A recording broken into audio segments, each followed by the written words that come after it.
entire army, so the whole army marches off.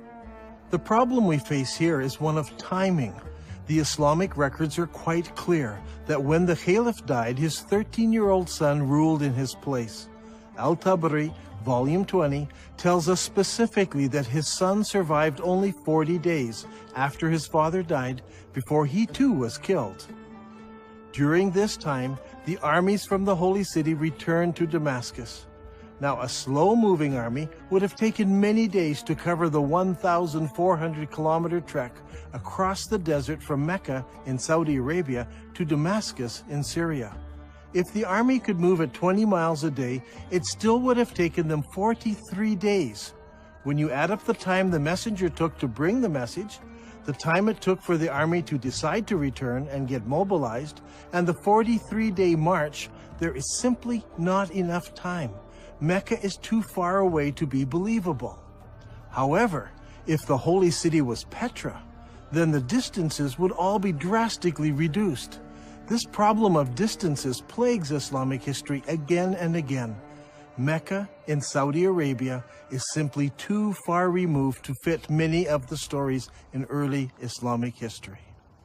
Now, with the lull in the war, Ibn Zubayr had time to rebuild his defenses and prepare for the return of the Umayyad army.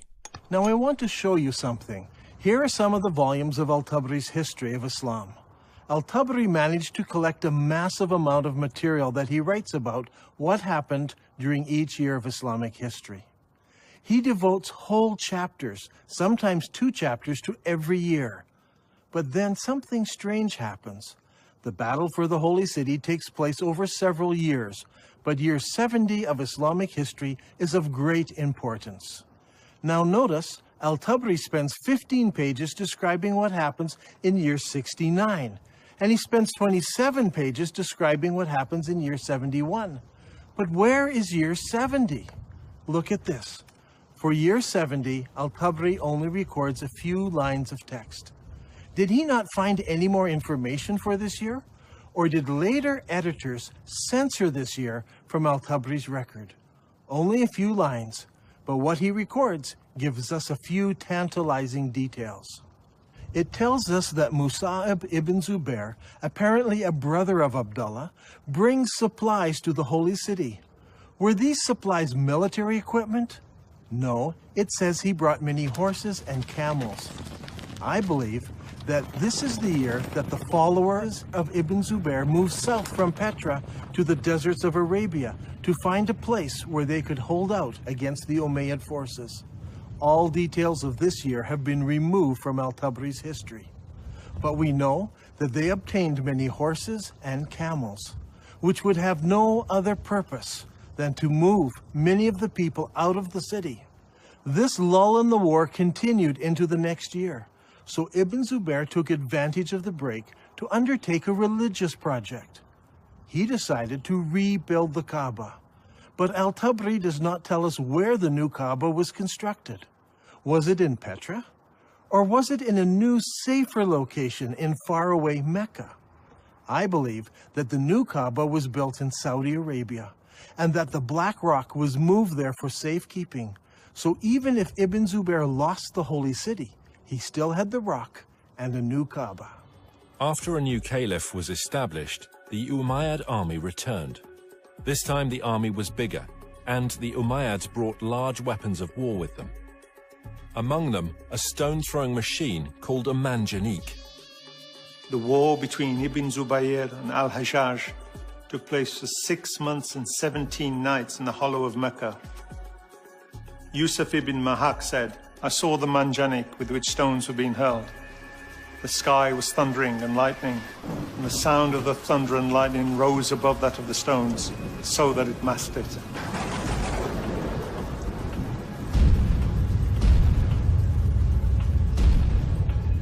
During the fighting, Ibn Zubair took refuge in a ruined building beside the Kaaba, and this began another battle, which completed the destruction of the Kaaba area of the Holy City. Eventually, Ibn Zubair lost the battle, but the cause was taken up by those in the city of Medina in Saudi Arabia and by the city of Kufa in Iraq. I believe that during this time, the Islamic world was thrown into contention. Should they pray towards Petra, or should they pray towards Mecca? The great Islamic empire had divided into two. Originally, the Umayyads ruled from Damascus, and they prayed towards Petra. But they were defeated in battle, and now the eastern part of the empire was ruled by the Abbasids, who all constructed their mosques facing towards Mecca. It was during this exact time that we see a change in mosque construction. Before this, every new mosque constructed faced Petra. But now, for the first time, some of the new mosques began to face Mecca in Saudi Arabia. But the problem still existed. What do you do with the old mosques? They were built facing Petra. It was during this time that mosques began hanging a sign on the wall to indicate the direction of prayer. It was said in the reign of Uthman that the Caliph ordered that signs be posted to the walls of the mosques in Medina. This was so that the pilgrims could easily identify the direction to which they needed to address their prayers. Now, this is a very interesting development, because up until this time, mosques were built so the faithful had only to face the Qibla wall and they faced the holy city. Why would you need to introduce a sign unless the direction of prayer had changed? Around this time, around 89 years after the founding of Islam, a niche was suddenly introduced into mosque structure to denote the direction of prayer. This niche was added to older buildings and also incorporated into newer buildings. Today, the niche is standard in every mosque, but it wasn't originally. There was no niche until the Qibla direction changed. In the Civil War, the Umayyads still prayed towards Petra, but the rebels in the Holy City in Medina and in Kufa chose to pray towards the new Qibla in Saudi Arabia. When the armies of Kufa met Ibn Zubayr, Bujair ibn Abdullah al-Musli spoke. Praise be to God who has tested us with shackles and tested you by your forgiving us. Ibn Zubayr, we are people who turn to the same Qibla as you. What a strange phrase. We are the people who turn to the same Qibla as you. Muslim historians argue that this means the same Qibla as every other Muslim. But now that we have uncovered evidence of the change of Qibla at this very time, this phrase takes on special significance. The people of Kufa join with Ibn Zubayr in accepting his Qibla. This is key to understanding much of what takes place later. Even though Ibn Zubayr is eventually killed and seems to lose the civil war, the city of Kufa plays a major role in the development of the new Abbasid dynasty, and Kufa becomes a theological center and a place for copying Qurans. In the Islamic world, things were a mess. Not only were Muslims divided politically, they were divided religiously. Obeying the wishes of Allah as revealed by the Prophet Muhammad was at the very heart of Islam. Should you obey Muhammad and the Quran and face towards the forbidden gathering place in Petra? Or should you pray towards the sacred house and the Black Rock, which is in Saudi Arabia? So far, Dan Gibson has plotted the existing mosques from the 1st century of Islam, and they all point to Petra in Jordan. So what about the mosques of the 2nd century of Islam? Do they all point to Petra as well? Here is where things start to get interesting. During my studies, I discovered that the mosques built during the 2nd century of Islam point in different directions. This is what I call the time of confusion. 102 years after the founding of Islam, the Mosque of Ummah was constructed in southern Syria, in the ancient city of Busra. As you can see, the mosque's orientation does not point towards Mecca. But clearly, it does not point to Petra either. 5 years later, the ruling Muslims built a palace in the Syrian desert known as Qasr al-Hayar al-Gharbi. This is a drawing of the floor plan of the palace and the mosque in the corner of the complex. The whole complex seems to face somewhere between Petra and Mecca. A couple of years later, Qasr al-Hayya Ishaqi Palace was built about 100 kilometers north of Palmyra. If we examine the ground plan of the palace buildings, we notice that the palace and its mosque don't seem to align to either Mecca or Petra. Once again, it points in between. Is it possible that something had happened which made the builders not want to choose either Petra or Mecca, so they pointed the Qibla between the two? We can see from the map that the Qibla points exactly between the two cities. It is not a slight error in calculation, but a deliberate avoiding of both Petra and Mecca. So, we must find an answer elsewhere to explain that change. 109 years after the founding of Islam, a mosque was built in Bangalore, Pakistan. Like all of the other mosques of the period, it had only a Qibla wall without a niche. This mosque, however, pointed towards Mecca in Saudi Arabia. Here we have the very first mosque that we can identify as pointing to Mecca. There may have been others built that no longer exist, but this mosque is significant because it's the earliest surviving mosque that we can truly say faced Mecca in Saudi Arabia. And, what is astounding, is that it was built about 100 years after the death of Muhammad. This is very late for Muslim historians, and it is going to cause traditional Islamic history all kinds of trouble. One of the most important buildings in our study is found here on the citadel of Amman, Jordan. This Umayyad palace was built about 122 years after the founding of Islam. Now, if you remember, we looked at an Umayyad mosque built over here. This mosque points directly towards Petra, but when they built the palace, its Qibla direction was directly towards Mecca. So clearly, the Qibla direction changed sometime between the construction of those buildings and the construction of this palace. This will help us determine how and when the Qibla direction changed. Remember, it was during the construction of this palace that the name Mecca first appears in literature anywhere. الغريب أن مكة لم تذكر طول هالسنين هذه لا في الكتب الأدبية ولا الكتب الإسلامية، ولكن ما تم ذكرها إلا عند تغيير القبلة، وهذا شيء غريب جدا. يا ترى شنو الأسباب؟ يعني المفروض أنه يذكر حتى في الكتب الإسلامية في تاريخ الإسلام، ولكن لم يذكر هذا الشيء إلا عند تغيير القبلة. هذا شيء غريب. The next major mosque that was constructed was built 32 kilometers south of Amman, Jordan. This was known as the Mushatta Palace and Mosque, and it was built in 743 AD. As you can see, it was a very large and impressive Umayyad palace, with the mosque located in the southern part of the structure, facing Petra. Indeed, the entire complex faces Petra. What makes this interesting is that it seems that Islam is now split into several groups. There were the traditionalists, who built their mosques like this one, facing Petra. But there were reformers whose mosques face Mecca. And there were others who were not in either group, and they refused to select either of those Qiblas. During this time, a significant change took place in Islamic history. The Umayyad rulers of Islam in Damascus were defeated by the Abbasids of Kufa. In 754 AD, Al-Mansur, the new caliph, commissioned the construction of a brand new eastern capital, choosing Baghdad in Iraq as his site. The new city was built on a spectacular design. Rather than the haphazard shape common to most Middle Eastern cities, this city was built in a great circle. The designers went out to a brand new area and used ashes to draw out the city plan on the ground prior to construction. The city, which was completed in 767 AD, was 2 kilometers in diameter.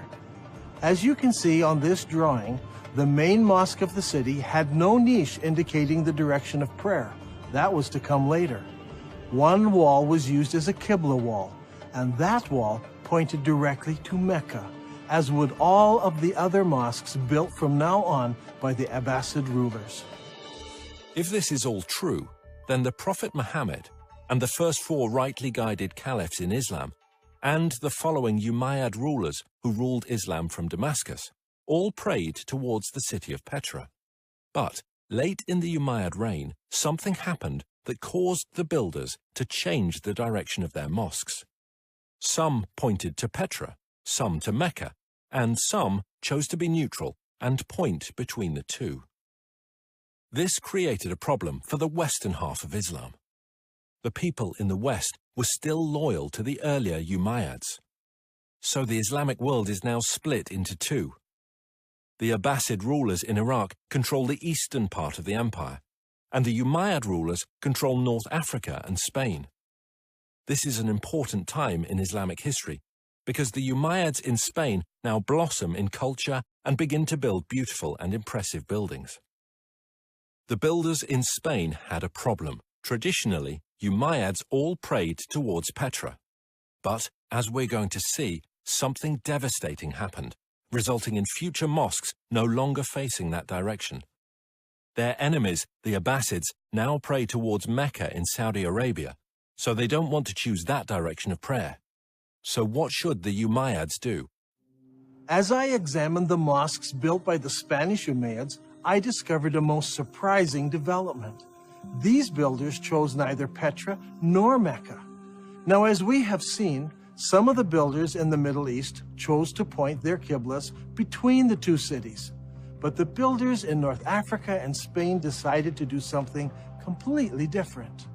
Over the years, historians have always been puzzled by these mosques. Their qiblas seem to point towards somewhere in South Africa, but all of the African and Spanish mosques point to slightly different places. It all seems very confusing. However, when plotted on a map, we can see that the mosques of North Africa and Spain all have qiblas that are parallel to a line drawn between Petra and Mecca. So rather than choosing Petra or Mecca, they chose to make their qiblas parallel to a line drawn between the two cities. كل المسلمين يعرفون بأن مكة موجودة في السعودية، وأنت في نظريتك اليوم يعني تقول لي مكة موجودة في البتراء، على أي أساس أنت جبت هذا الفكرة؟ يعني شنو الدليل؟ شنو البرهان هذا؟ يعني برهانك ودليلك على هذا الشيء؟ احنا اللي عارفين أن مكة موجودة في السعودية، فعلى أي أساس أنت جبت هذا الشيء؟ If you're still not convinced, I want to show you something else. Do you remember when we discussed the Second Islamic Civil War? Ibn Zubair barricaded himself in the Holy City, and the Umayyad Syrian army surrounded him and kept him there for 4 months. During the month of October, the Syrians brought a catapult up to the city walls, where they lobbed rocks right into the holy places of Islam. How is this possible? Normally, people live behind the city walls. A catapult would simply smash down people's houses. But in this case, it said the catapult hit the holy places of Islam right in the center of the city. How is this possible? Well, here in Petra, there is a unique feature. Petra had city walls. In the north and in the south, the city walls crossed the valley. But in the north, the city walls did not go all the way to the canyon, because there was a watercourse running along the canyon. I believe the Syrians brought their catapult up the dry river course right to the place where they could lob rocks into the very heart of the city, hitting the Kaaba and the holy places of Islam. Archaeologists from Brown University have been digging here in Petra for many years. Their project was to excavate what is known as the Great Temple area. As they uncovered the temple, Dan was amazed to find evidence that supported his theory. One of the interesting features of this building is that people built defenses here against attack. See, here in this doorway, they closed it in so they could defend themselves.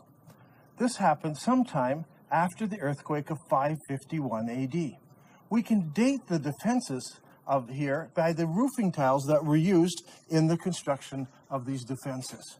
However, there are no recorded battles in Petra during this time. So we know this happened during the founding years of Islam. But this is not the only evidence we have. During the excavations, the archaeologists uncovered over 400 catapult stones. These stones are buried in about the right place at exactly the right time. This is an extremely strong indication that the battle took place here and that the first original Kaaba was close to this location. So, Islam was divided between the traditionalists and the reformers. The traditionalists prayed towards Petra in Jordan, and the reformers prayed towards Mecca in Saudi Arabia, and others deliberately choosing a middle path. How were they ever going to solve this dilemma? Petra, the city of weeping, suffered a fatal calamity. Massive earthquakes shook the Petra region, destroying buildings, temples, and houses. The damage was so bad that the city was never rebuilt again. The evidence for that first Kaaba is gone now. The catapult stones destroyed much of it. Ibn Zubayr destroyed the rest. In 713, an earthquake destroyed the dam that diverts the water around Petra. So every year, floodwaters washed away whatever evidence was left. So, with the memory of Petra fading from view, the chroniclers of Islamic history, writing some 150 years later, would never mention it by name. In time, the memories of these two locations became merged into one, that of Mecca in Saudi Arabia. From now on, all Qiblas would point here. It wasn't until modern archaeological tools, satellite photos, and the internet allowed the networking of historians, academics, and scholars around the world to start piecing together a different picture. هذا الأمر غريب، يعني أول مرة نسمع فيه، يعني شلون المسلمين تبيهم يصدقون في هذا الشيء المكتوب، يعني غريبة، ليش ما مذكور في الكتب الإسلامية ولا مذكور في كتب التاريخ؟ شلون نسوا ولا يعني يا ترى هل تناسوا ولا نسوا هذا الأمر؟ شلون ما ذكروه؟ شيء غريب. In order to understand the events that influenced the writing of Islamic history, we need to recognize several things. First, it is my belief there was a literary vacuum in the early Islamic empire, created by zealous Muslims who destroyed books and manuscripts, erased inscriptions, burned libraries, and destroyed all literature except the Quran, which was mostly bits and pieces of what people remembered of the revelations that Muhammad gave. This destruction of written material by the Islamic forces has been well documented. One piece of evidence is a letter from 640 AD from the Caliph to General Amru, the leader of the Muslim armies in Egypt, who asked the Caliph what should he do with the thousands of manuscripts he found in warehouses in Alexandria. The Caliph's answer has been recorded and known for centuries. As for the books you mention, here is my reply. If their content is in accordance with the revelations of Allah, we may do without them. For in that case, the revelations of Allah more than suffice. If, on the other hand, they contain matter not in accordance with the revelations of Allah, there can be no need to preserve them. Proceed then and destroy them. The Muslim writer Ibn al-Kifti tells us that the books were distributed to the public baths of Alexandria, where they were used to feed the stoves, which kept the baths comfortably warm. They say it took 6 months to burn all that mass of material.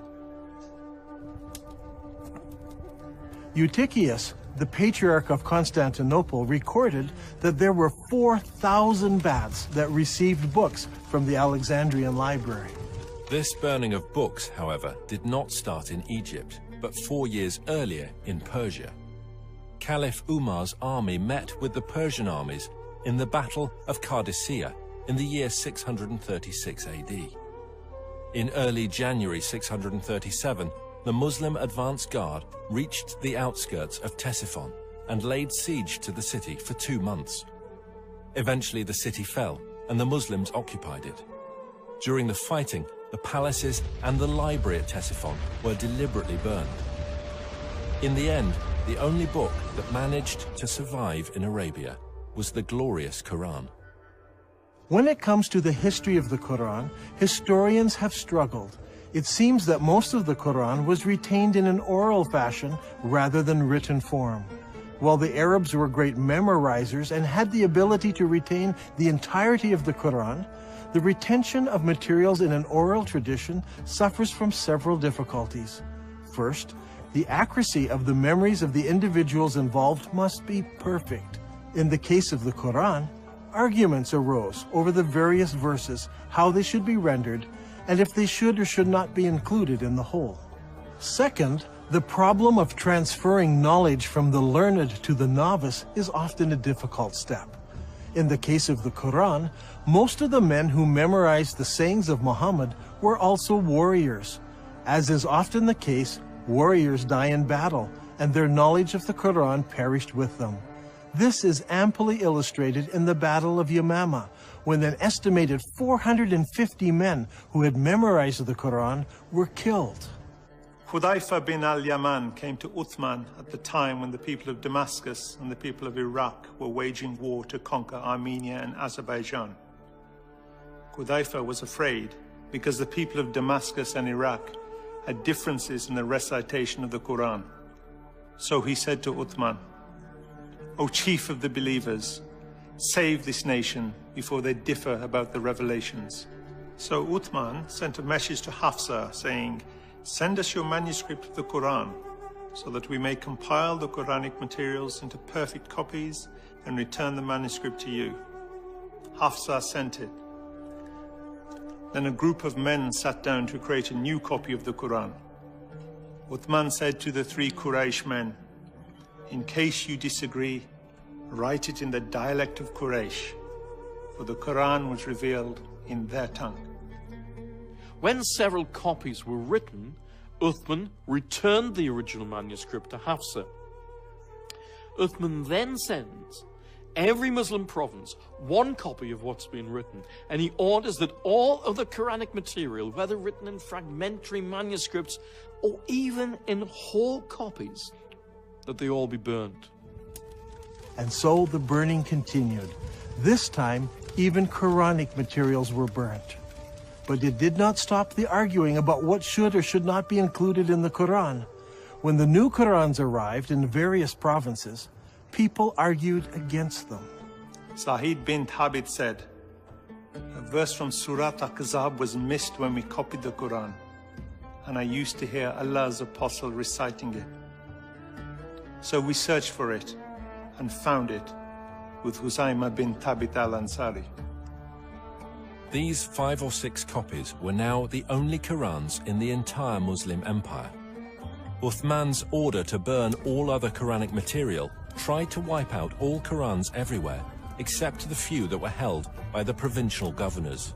In effect, all non-Muslim books were destroyed, and then the Muslims destroyed all of their own books and writings, except for 5 or 6 copies. Remember, the Islamic Empire at this time stretched from the Atlantic Ocean through the Middle East all the way to Afghanistan, and only 5 or 6 copies of the Quran existed in all those millions of square kilometers. This is what I refer to when I speak of a literary vacuum. Much later, once the Abbasids took control of the Islamic Empire, they recognized this literary vacuum and they set out to correct it. The problem was, they were interested in producing an Abbasid version of Islamic history. So all of the materials produced under the Abbasid control reflected the politically correct version of Abbasid history. These histories and hadiths about the previous 250 or more years were collected, copied, and distributed. Those books that were written earlier were either destroyed or edited by later writers who thought they found errors in them. Under Abbasid rule, massive religious, scientific, and academic projects were undertaken. The Abbasid rulers encouraged scholarly development that would not only present the early years of Islam in a good light, but would also confirm their own right to ruling the empire. During this period of time, we find the great Islamic historians writing their treatise on Islamic history. And they also edit the earlier accounts. For example, we don't have Ibn Ishaq's original biography of Muhammad, as Ibn Hisham, under the Abbasids, corrected what he called grievous errors in the original account. After the editing of Ibn Hisham, the rest of the great Islamic historians began to write their histories, and they present us with an Islamic history that was tailored to suit the religious and political worldview of the Abbasids of their day. Is it possible that Muslims today are victims of an Abbasid cover-up? Did the Abbasids purposely turn Muslims away from praying towards the forbidden gathering place in Petra as the Quran commands, and make them pray towards the black rock now residing in Mecca? Are Muslims still being misled by Abbasid propaganda? I believe the stage was set when early Muslim leaders gathered together the various scraps of the Quran. The problem wasn't the collection, it was the destruction of anything that opposed their view. There is a great divide here between Western thought and Muslim thought. In Western thought, the later manuscripts are less reliable, as they are copies of copies. We need to go back to earlier source material, as it's more accurate. Muslims, on the other hand, think earlier manuscripts are less reliable, and later manuscripts replace earlier manuscripts. Even in the Quran, later revelations replace or abrogate earlier revelations. Once you allow the concept of abrogation, you open yourself up to accepting all kinds of changes. If the Abbasids tampered with history, did they go so far as tampering with the text of the Quran? For instance, how did the name Mecca get into Surah 48? Abu Bakr, the successor of Muhammad, made the first compilation of Quranic material. Uthman, who followed him, used that collection and then added to it. The historians tell us that even after Uthman had compiled his Quran, people remembered still more verses that Muhammad had revealed. Every time a new Quran came out, it was touted as the most complete Quran. The previous ones were okay, but the newer ones were more complete, with more revelations in them. Did the Abbasids bring out an even more complete Quran that contained mention of Mecca?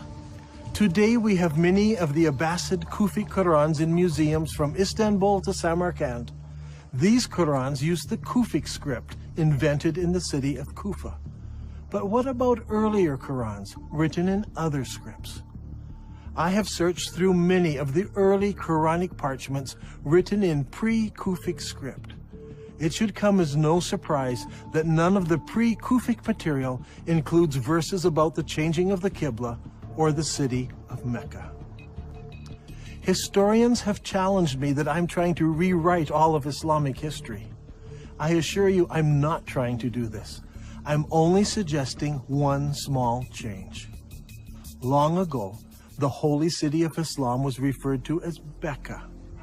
I believe that name was used for the city of Petra after repeated earthquakes killed many people.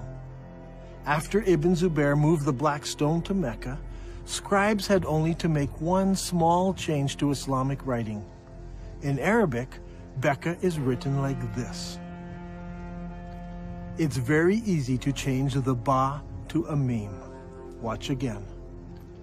That's all it took.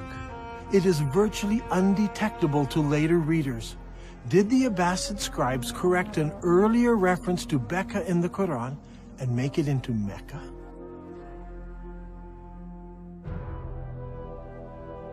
I believe that all of the evidence points to Petra as being the ancient city of Mecca, the founding place of Islam.